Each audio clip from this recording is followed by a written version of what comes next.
Welcome to Jewish Boy Calls His Mother. I'm your host, Sadia. This is my mother, Ema. Hey, Ema. Hello, my sweetness. Let me adjust my tickle. Oh, yes, please. Adjust your tickle, please. So this week's topic, you had an idea. You had a few ideas. I was wondering, what were they? Okay, remember the one was certain milestones in our life where you have a certain reaction to something, and then it occurs to you, hey, wait a minute.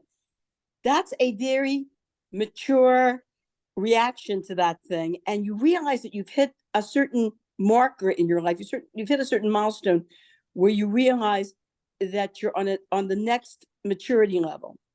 Mm-hmm. So what you're saying is when were the moments you remember these maturity milestones? And what were they? Maybe let's start at like maturity levels at like 6 or 10.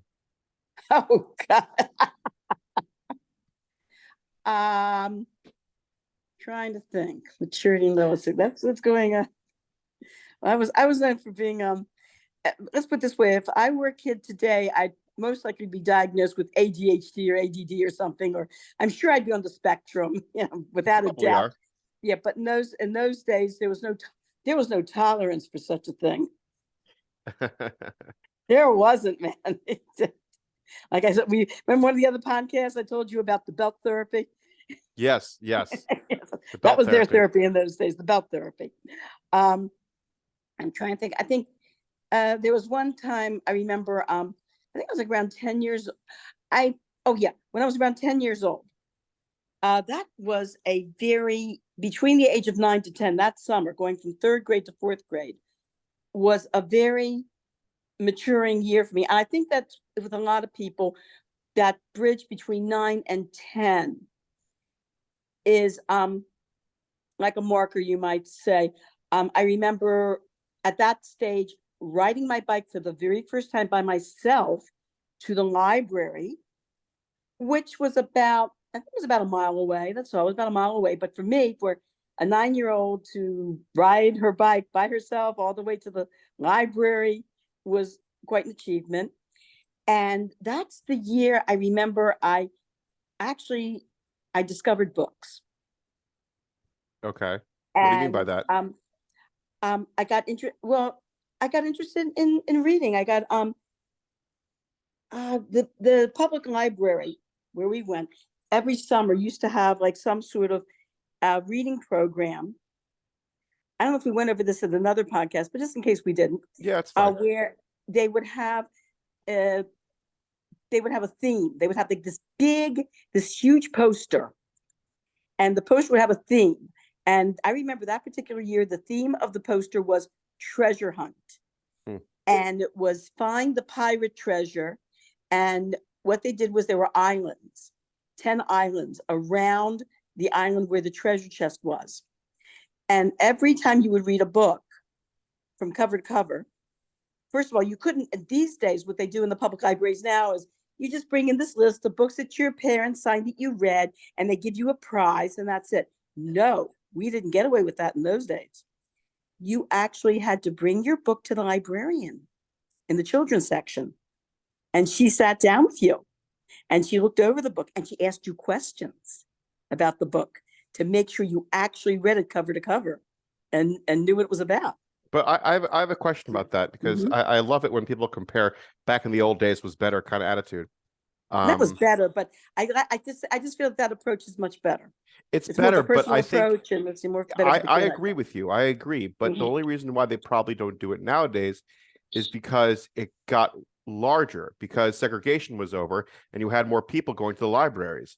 And you Wait had a minute, more segregation was over when I was in school. I know, I was making a joke about. But no, I mean they let me into the elementary school. You were white passing, Ema. It was the brown paper bag rule. I told you what that girl in Hebrew school said to me. Oh, what'd you say again? There was this girl in my Hebrew school who was also in my when I was in second grade. There was also in my class at public school, and she walks to me. She goes, I thought you were one of the black kids until I saw you in Hebrew school. Oh wow. What I was saying was, like, it works, but I think the communities were smaller, and if it's And if it was smaller, you probably could have the librarian go to every single kid and test them on the books. You try that nowadays at BCPL or Enoch Free Library or wherever, you're going to have like 20, 30, 40 kids like a freaking hour coming in, and it's exhausting. So that's kind of why they changed it. But it is a good idea. You might have a point there, but so I remember. So and after she went over the book with you, she would give you a marker with your name on it, and you would put the marker on one island number one. Then I get the idea. Island number two, island number three, until finally at the end of the summer, 10 books later, you get to put your marker on the treasure chest, and you got like this really nice certificate with this gold medallion on it, certifying that you did the reading program. I remember though, this librarian was amazing. She was very animated. She was very involved. And I remember telling her about this one book I read. It takes place in Mexico with these Mexican Indians. It was called The Magic Maze, M-A-I-Z, and in Spanish is pronounced maíz. Although we didn't know at the time, we just said the magic maze. But now later on I took Spanish, I realized it was the magic maíz. And it's about this Indian family, and one of the sons leaves the Indian way of life to go off to the city. And he comes back for a visit, and he says he goes to his younger brother, and he tells his younger brother he's brought back this bag of corn kernels. And he says these corn kernels are amazing. And he says, I know if I give the corn kernels to Dad, he's just going to use them to feed the chickens. So I'm going to give them to you, and you and your friends can plant them. And then maybe if Dad sees how nicely it grows, maybe he'll appreciate like the new way of life I've taken on. See, the boy that left the Indian family, the parents aren't talking to him anymore. So what the boy does is he and his friends go to this. They're looking for an area to plant this corn. Maíz, by the way, in Spanish means corn. That's why it's the magic maíz. And they go through these old areas where the Aztec Indians used to live in Mexico.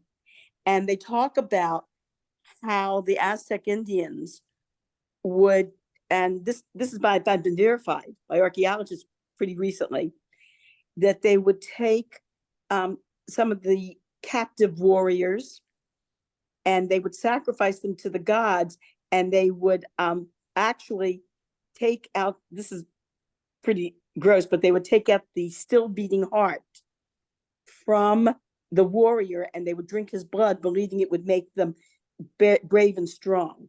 So when I'm describing this to the librarian, because it was in the book, she goes, what? And she's like, wow. Her jaw just dropped, and she was like, actually, I see it. It was set in contemporary Guatemala. Oh, I thought it was Mexico. Nope, it's Okay. Guatemala. My bad. But yeah, so I stand corrected. So I guess maturity wise, when you were 6 and you were excited to talk about a book, how is that? I was actually 9. I was 9. Sorry, 9. I apologize. That bridge between 9 and 10. Yeah. Also, that was the summer. Oh my God, that summer was like a very meaningful summer. That was the summer that we had my cat. That I'd sneak to the house and got beaten for. I'm a Rosh Hashanah. We already went over that one. And that was the summer the cat had kittens. It was also, I had my turtles, my usual turtles. Yeah. And that was then we had, no, we didn't have chickens that summer because the cat would have eaten them. It had to be the summer before we had the chicks. But anyway, but it was like to go through them, like we were with my cat when she was in labor, and she was running around the neighborhood. It was nighttime, and she was running around the neighborhood and she was running and clawing at the grass and running and clawing at the grass. And my sister and I were walking with her.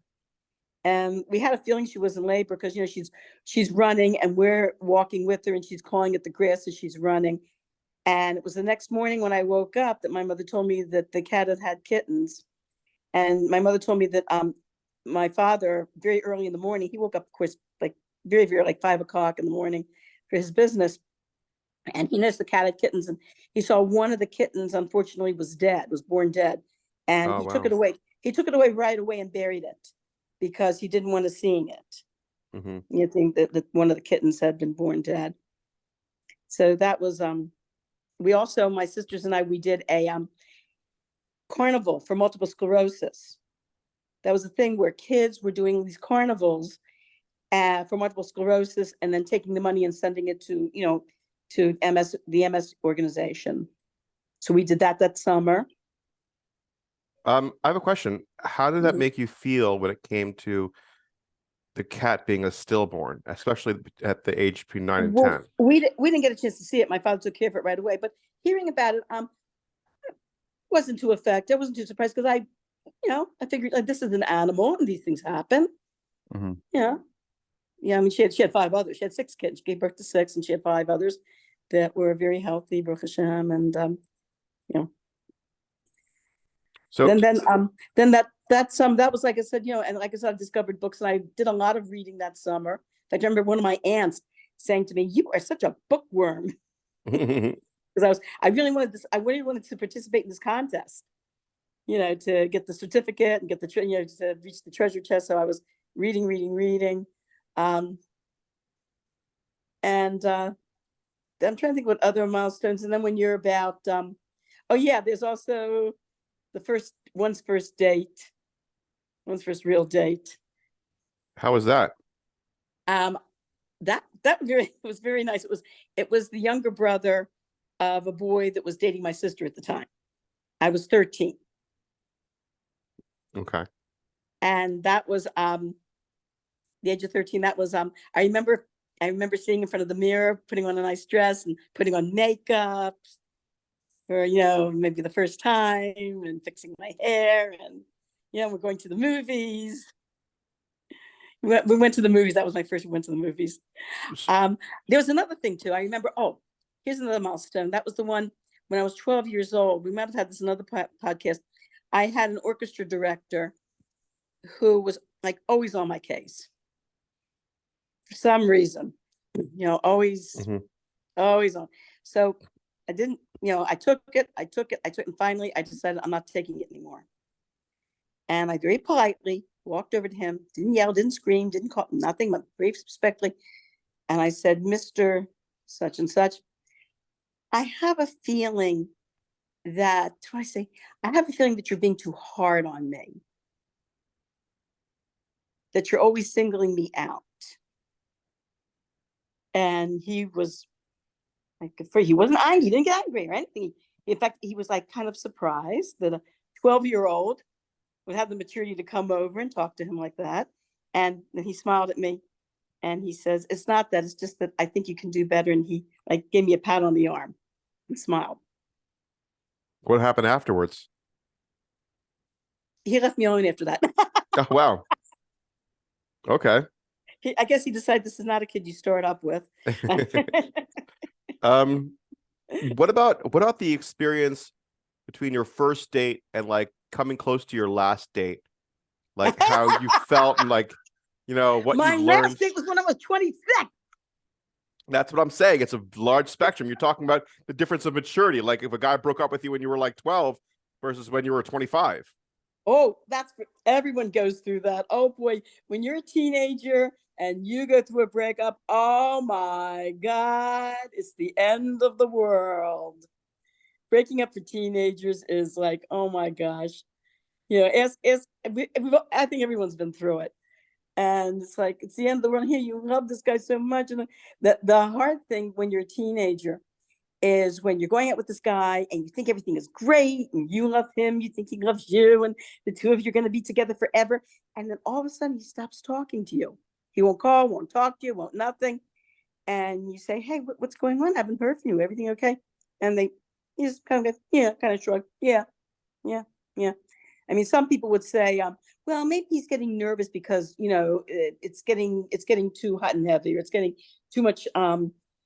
Yeah, maybe he's getting nervous because he feels like the relationship's getting too close. He's not prepared to handle that. But then you find out later, hey, he's dating someone else. And that can, whoa, that when you're a teenager, that can be very devastating. And of course, as you get older, as the person has, you know, more maturity, you get more into your 20s. Yeah, it hurts.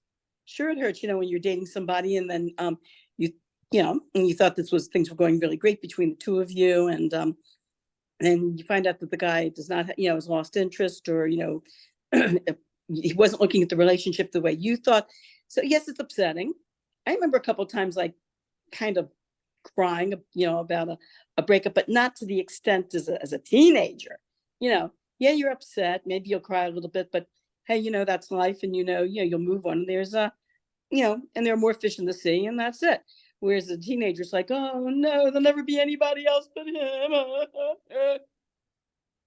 Until So 2 weeks did later, you when you did, until did, 2 weeks later when you go out with somebody else, and then the did same you thing starts all over again. did you get any like closure later on down the road when you met the person, and then you kind of like talk about what happened like 10 years later? I I did meet the person, and you know, we had some very nice conversations together. And he's married with he was married. He passed away, unfortunately. He's Yeah. married with a family. I'm married again, my family, and but you know, we didn't talk about that too much. We really didn't, because looking back, I realized why he broke up with me. I was very immature. I Hmm. was very how do you say it? I was not easy to get along with. Hmm. I was you know, um like trying to think, like, you know, we're talking about like milestones, and yeah, I remember as a teenager one time he oh, something he wanted to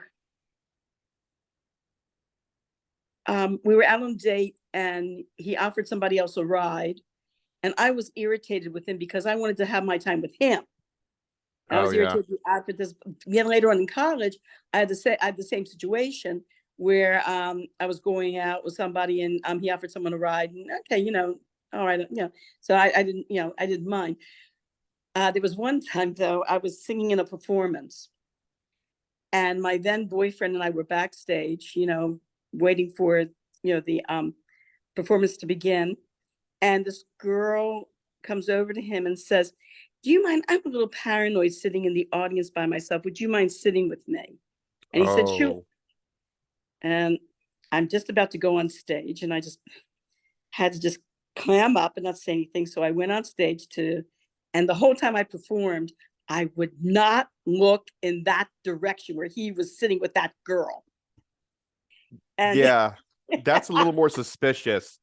It's not like getting a ride and them sitting in the back and you and him in the front. It's more of like literally sitting next to the person when you're supposed to be supporting like your girlfriend performing. It Mhm. Did they wind up getting together and you getting broken off? No, here's what happened. So afterwards, he came backstage and he said, what was, he said, I said, you know, I was a little irritated. And he says, yeah, I noticed you were not singing in the direction of the audience where we were. I said, yeah. And he said, boy, I'm glad I got away from that girl. She was crazy. That's a good line. But at least I had the gumption. I mean, I didn't, hello, Kat. Yes. Good evening. Get your tush out of my face. Um, but at least I had the gumption to, like, uh, take a deep breath and not let it affect my performance. yeah. I don't know, it's funny because I look back at my experience at being a religious Jew, and especially in the family, like you didn't let me date when I was in high school, which, like, for better or for worse, it happened. Um, so I never really had the teenage dating experience. Let's put it this way: you don't need. I don't think anyone really needs the teenage dating experience, It's not because I it's think not the that. I'm not That's why I said for better or for worse, because it wasn't yeah. something that, like, you know, I regret not having. I don't miss it. It's just like I Mhm. don't really know what it is, but I feel like everybody went on this. Imagine going on a roller coaster. You don't really care about the roller coaster, but you know everybody else went on it, and now you're like, I want to go on it, but you kind of missed the roller coaster. And now it's done. where it's like I kind of wanted to do it. I'm glad I didn't because I got to focus more on my studies. But I definitely had, like, when I was later on, I was dating this one girl, and things were like okay, but she wasn't being very serious with me, so I broke it off, and I didn't think about it until like literally like almost 11 years later. She wanted to like apologize for like hurting my feelings, and like I was like, Oh. what did she do? Because in my head I'm like, things Hmm. happen or whatever, but like I'm realizing like she was apologizing because she just wasn't very mature enough to handle a relationship, and I was trying to Hmm. have a relationship with her, and she was just trying to like do a fling, so to speak. And I was just, I was hurt at the time, but it wasn't like I don't know, it's I've been crushed harder than that. That's why. you know like I've had my heart ripped to shreds, so I'm not like this little summer thing that lasted for 3 months where like I was kind of into somebody. No, it's this is fine, that's okay, it's not the end of the world.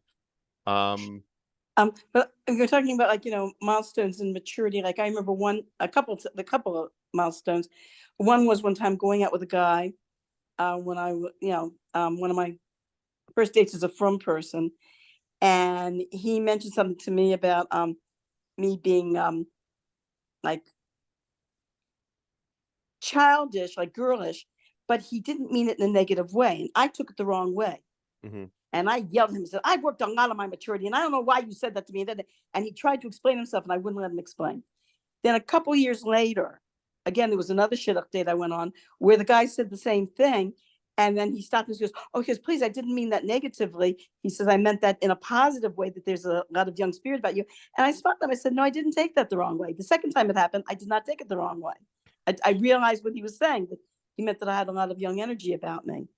Then there was, when I was in my 20s, we were talked about this one time earlier this evening before the podcast, that I just felt that I had to save the world, and I could tell people what to do, and I knew the right way how to do things, and they should listen to me, and yada yada. And then many years later, I was talking to this woman, and she mentioned something about, that she wished her children were more observant. And then she said to me, but you can't tell people what to do. And I totally agreed with her. I said, something, you can sure say that again. And when I said that, I realized, oh my gosh, I've really, matured in my thinking. When you come to that realization, it's true. You can't tell people what to do. You can, you can make suggestions. You can, give information if they want. You can give, materials or information, or you can these days direct them to a website where maybe they can get their information. But you can't live people's lives for them. And coming to that reality is a milestone I think that many people have had in their lives. That is, if you're not an over controlling, narcissistic, poisonous person, you will. If you're normal, you will come to that realization. yeah, I mean, it's kind of like when somebody throws a hissy fit about something, it shows a sense of not just immaturity but insecurity. Oh yeah. Like I love quoting Game of Thrones, where the tyrant king is yelling and screaming about something, and then his father looks at him and says, because the tyrant screams, I am king, I should do A, B, and C, blah blah blah. And then his father says, a king does not need to declare that he is king. And I'm like, that's such a nice, perfect line to use in A life. king Like, does not have to declare he's king. Wow. yeah, Yes. yeah, Oh my gosh. Oh my gosh. That is a good line. What yeah. about you? Maturity milestones have you had? Well, when I was younger, I definitely had a temper. I got very defensive easily. When I was a kid, when I was a teenager, when I was a young adult. Mhm. There were moments where it's like my friends would make fun of each other, then make fun of me.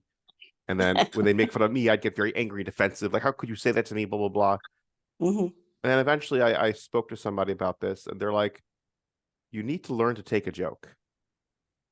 Like, you really need to learn to take a joke, because it's very hard to hang out with you when you act this way. And when they said that, I really, took it to heart, where I'm like, yeah, I really need to start taking things less seriously. Because growing up, I feel like I had to constantly, I grew up like as a middle child of 10, and as like a boy with like 6 sisters, where it's just like you're trying to get someone's attention, get someone to look at you, get someone to show you that they care. And the only way for you to do it is be dramatic, be loud, be something. And you're eventually going to have to heal that little boy that wants the attention, and tell yourself that it's okay. Because the frustrating thing is that you're not going to get justice on the other side. You're only going to get justice on your side. And that means by just letting things go and forgiving and moving on. And that took a lot of energy and time and effort, and a lot of people helping me get to that understanding. It was just like, it's funny because I think of some stories with some people, unfortunately, there's someone that I know who has this experience where it's like they kept on jumping from place to place to place. They kept on complaining that it's the other person's fault. And I'm like, it's when people say that, you realize it's not their fault, it's yours. There's something wrong with you, not them. And it takes a level of maturity and time for people to realize that, because everyone nowadays, it's a whole fad to like victimize yourself and blame others for your problems. But the real work is, yes, you probably were victimized. That's for sure. You probably were a victim, but that doesn't mean, first off, that you make it your own identity. And second off, you make it into this thing where now everyone else has to pay for what someone else did. Oh, yes. So that's really, I would say, the maturity level that I experienced. And You mentioned something too, like about kind of like letting things go. That's something in the past few years, even at my age, yeah, that I've had to work on. Just forget it, let it go. What happened? Stop carrying it around. Stop like what's the sense of digging it up and thinking about it? yeah, That's it. It's gone. it's gone. It's I think a really heavy breakup, a divorce, a death, that teaches you the lesson of some things are gone and they're never coming back. And that's okay. And I think that end part of the sentence, and that's okay, is what you have to tell yourself. I have this thing now where I'm saying it more often than not, but it's like, someone might have had really nasty sisters growing up, where all they did was isolate him, make fun of him, and tell him that because he's a stupid, stinky boy, he's not allowed to hang out with any of the girls, and that he's a worthless piece of shit. And you're going to have to tell yourself that happened, and that's okay, because that's just life is. Because you want to get, you might want to get revenge. You might want to have everyone on an entire public forum find out how horrible and mean and despicable someone's sisters were for their time growing up. You want to scream on the top of your lungs, but it doesn't matter, because it's over. They're not those people anymore. As a matter of fact, they might say they're sorry, but you're talking to a ghost. You're angry at a ghost. So that's really how it boils down to, is that you're just angry at a ghost right now. No one's going to care. You're just going to have to let this go. And that took me a while to getting used to. There's on a similar note, I was speaking to someone about the difference between respect and support. And I was speaking to someone, and they were telling me how much they supported their sibling for this, they supported their sibling for that. And after talking to them for a while, I said, that's not support, that's just being respectful. Support requires more effort on your part and more humility. I think also support is when you're that person's advocate in a way that you agree with what they're doing and you're trying in various ways to help them in that aim. Respect can be where, I might not support what you do, but I respect you as a human being. I respect your right to make that choice. And I'm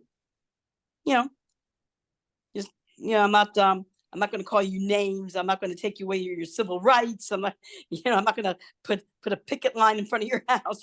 But I respect what you do, but I'm not supportive of it. But I do respect your choice. Yeah. As a mature adult, you have that right to make that choice, and I respect you for that. Yeah. It's just life. You really have very little control over, and the older you get, the more you realize it. Oh, that's another milestone of maturity. When you realize, when we had last week the Panama trip, that when I got to the canal and being told, sorry, we're not having any ships this morning. The first ship's going to be at 1:30, and then I realized something. Something. At first, I got like, oh, darn it, shucks, rushed here for nothing, and then, but you know what? That's life. That's life. Yeah. This is life. They're not everything. In fact, most of the time, things are not going to go the way you planned it. Yeah. And you just have to accept it and do your best to work around it or work with it. Yeah. Yeah. I think, it's funny because we talked about this previously still, another thing we talked about earlier, what being a grandparent versus being a parent. And the difference it really is. There's a saying that being a grandparent is all fun and no responsibility. What do you find fun about being a grandparent?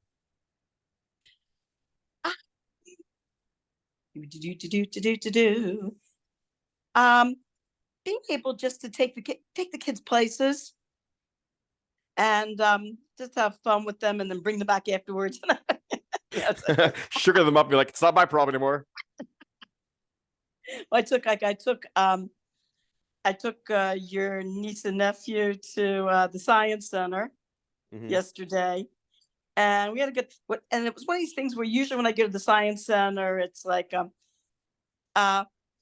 usually like, hey, I want to go to the planetarium, or I want to look at this, or I want to look at that.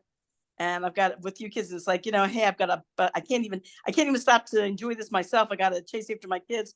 But with grandchildren, it's like, I didn't care. It was whatever they wanted to do. You kids want to go to the planetarium? No, we don't. Okay, no problem. Save me $5. Whatever they wanted to do, they wanted to go to the splash pad. Sure, we'll go to the splash pad. You wanted the only thing I wouldn't do was that they had what's that? What are those called? The dip. It's not an ice cream. It's like, what's it called? Dip something. Dipping dots. Dippin' Dots, right?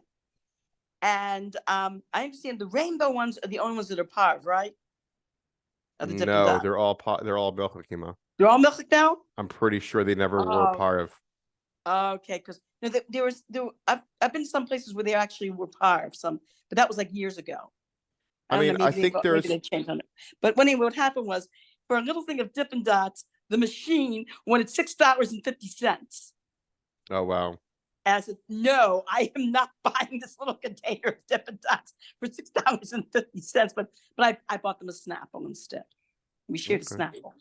Oh, so there, by the way, I checked. There are some vegan Dippin' Dots. Blueberry, raspberry, strawberry, whatever. What about the rainbow? I thought the rainbows were part of, no? Yes, rainbow as well. Rainbow is. Rainbow's part of. So I guess, what about seeing your kids grow in maturity. What about that? Have you seen that? And if so, what were some examples? That's a big loaded question. It's going to make me a lot of enemies. Answer that one. Yeah. It's fine. You got 4.5 minutes left, anyways. Ah! Well, quite honestly, is as parents, I like the way my children are raising their children. I think they've all been pretty good parents. I'm pretty happy with what I'm seeing. I don't they're pretty calm, and like, the method of discipline is that they you know is that they use, consequences that are, like they don't hit, they don't scream, which I think is really nice. I'm very happy to see that for the most part. Besides the fact that, okay, as a grandparent, the other thing as a grandparent is I find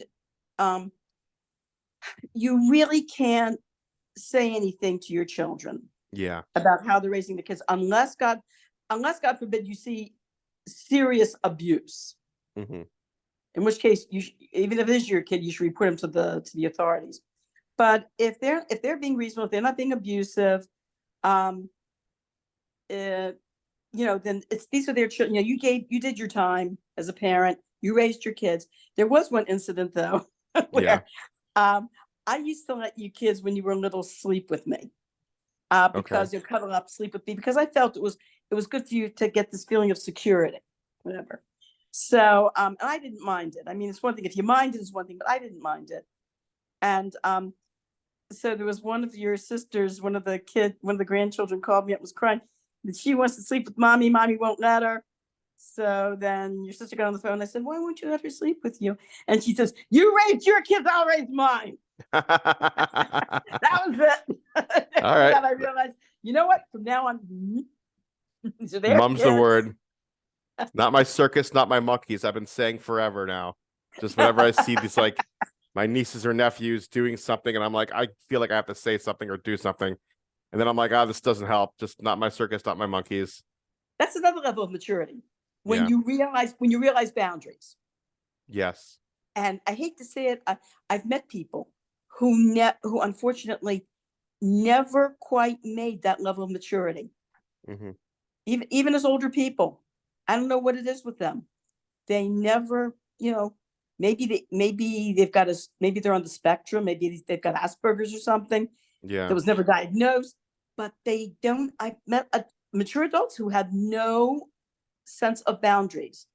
They have to stoop into every little thing. Yeah. That's not their business. I think I've seen that in like a lot of Jewish mothers with their kids dating. I think they get true. Well, not for you, but there are other some that get really involved in a negative sense. Well, did you hear about that? You heard about that wedding that one of your sisters went to? I think we talked about this. Yeah. Which one? This was the one where the wedding, the mother was telling the son, don't do it. Like, yeah, right under the chuppah. Everybody heard her. That is a level of real immaturity. Like, just stop. Just stop. Oh my gosh. Hey, it was good for entertainment purposes. I'm sure everybody got a big kick out of it. Did the relationship last at the end of the day? I don't know. I don't know who this couple is. Oh. I have no information. We can always find out. Yeah. All right, Emma, I love you. Love you, sweetheart. I'll talk later. Have a great Shabbos. You too. Have a wonderful Shabbos. Thanks. Bye-bye.